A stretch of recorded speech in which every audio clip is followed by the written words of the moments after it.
Housing Expo, na suportado at sponsored ng pamahalaan ng Pilipinas. Kaya po ito ay napakalaking bagay po para sa amin.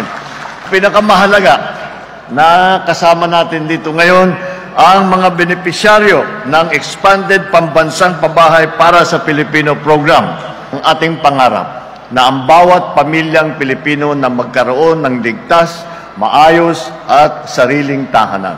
Ang pagkakaroon ng sariling bahay ay nananatiling mailap para sa marami nating kababayan.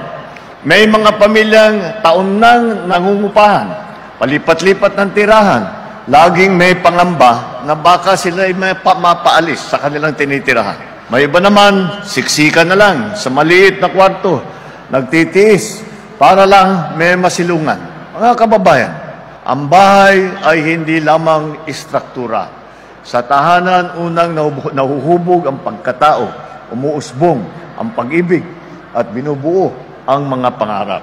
At hanggat may mga Pilipinong nagnanais ng sariling tahanan, hindi po titigil ang pamahalaan sa aming pagkilos. Walang hihinto sa trabaho, walang may iwanan sa bagong Pilipinas.